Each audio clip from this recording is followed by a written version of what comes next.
everyone, Marian here. I'm back today with a new video, and this one is going to be all about my Jewish wedding. I wanted to share with you guys some of the Jewish traditions that I incorporated into the wedding because they really help make the day feel a lot more meaningful and spiritual and just beautiful. And when I was planning my wedding, I really found very little inspiration out there for what I could do. So I hope this helps some of you guys, even if you're just attending a Jewish wedding and looking for some ideas of what to expect when you get there.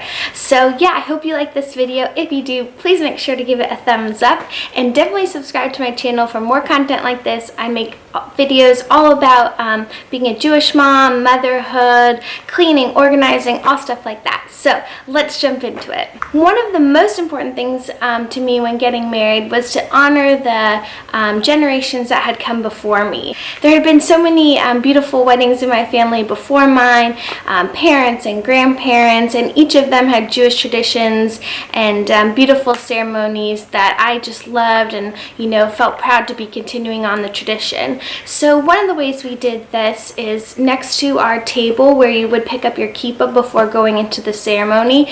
We printed out old photos from those weddings and framed them and had them right there on that table, which I loved because it was like when you go there before the ceremony, you'd see all the generations that came before, and they were there next to the kippot that you put on before the wedding. So I just loved that little touch, and I loved seeing those photos all lined up before our wedding. Another element that we had of the generations gone by was I wore some jewelry from older generations, you know, like a bracelet from my mom and a bracelet from an aunt and things like that. So it just helped to bring those people close to my heart on that day. And another thing that we did was we had under the chuppah, which is the Jewish canopy that you get married under, we had an old tallis from one of our grandfathers.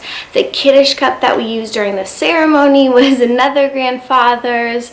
And yeah, so there were all these like little elements of past generations gone by that were there with us on the day, and I really loved that and felt like a spiritual connection with those. The second thing I wanted to incorporate to the day to help make it more intimate and meaningful was a tish. So before the actual wedding ceremony that everyone goes and watches under the chuppah, there's an element where the men and women can be separated, and the guys have this thing called a tish where everyone sits around a table. They're usually drinking some liquor and they're singing and giving advice to the groom, and I love that. I really wanted that to be part of the day because, you know, the wedding gets so crazy and there's so many people, but this is like a smaller, more intimate time, and it's just full of like lots of joy and energy. So I definitely wanted to have those. For me, I didn't want to have the woman side of thing, which is called a bedakin, where people come to the bride and give her well wishes. That was just like too much attention and energy on me, especially like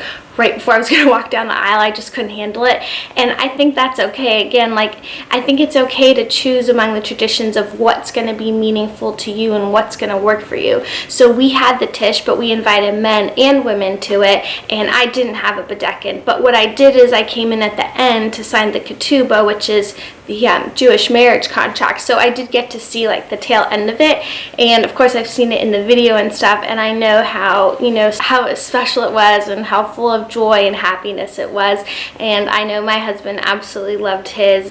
A third way that we incorporated some beautiful tradition is the rabbi at our wedding told an old Jewish fable, kind of like a mystical story about angels hiding a piece of your heart, and that's how you find your besheret, or the, you know, person who's spiritually meant for you. So it helped add some like meaning and Jewish tradition to the ceremony. Wedding ceremonies can be really short and really matter of fact. You know, you kind of hit on like all the things that you need to do, especially in a Jewish wedding. You'll have to like say these prayers, drink the wine, do this, etc. So I really liked slowing down for a minute and hearing this story about, you know, love and connection and this whole spiritual side of things. So yeah, I definitely recommend if there's like a beautiful story in your faith that you want to bring up, and have the rabbi talk about it. I think it's a lovely time, and you're really open to hearing his words and the meaning behind them. Another thing that we did was we had a sort of Jewish theme to the wedding.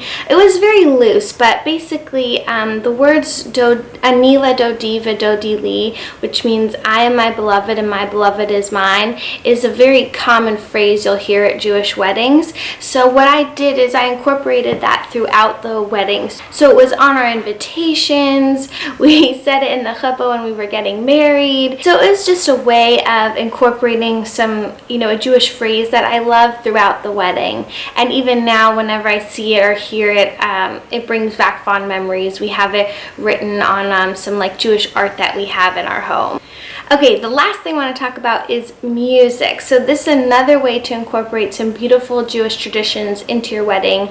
I walked down the aisle to a song called Erev Shel Shoshanim, which is a very traditional wedding song in Jewish tradition, and it's really beautiful. It's one that I knew, by heart. I had sung it, when I was younger, and I just loved that song. I think like when you're walking down the aisle or at other parts in the wedding, having Jewish music really adds to the, flavor and feel of the day. The last thing I want to say about Jewish music is, of course, the hora. Everyone thinks about that when you think of a Jewish wedding, and I'll just say for anyone who hasn't experienced one yet, you're in for an awesome treat. It's so much fun. It's a big circle dance, and the bride and groom get lifted in a chair, and I do think people get nervous about this. I know I was like, how are they going to lift me, and am I going to fly off the chair? But you know what? It works out. They've been doing it for thousands of years. Everyone gets up there and everyone gets down, and it really is fun. It's a time to just like let go and feel the joy of the day, and you're literally surrounded by all your guests and people that love you, and it's just so much fun. So yeah, definitely one of the highlights of my wedding was being up in those chairs and dancing the night away. So yeah, that's all. Those are some of the most important Jewish elements that we incorporated into our wedding. I hope you like this video. I have a lot more ideas and thoughts about Jewish weddings. Let me know if you think I should do a part 2 or any sort of follow-up to this video, and definitely give it a thumbs up if you liked it, and subscribe to my channel for more content like this. Thanks for watching. Bye!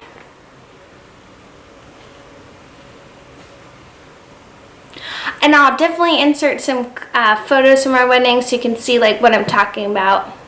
So yeah.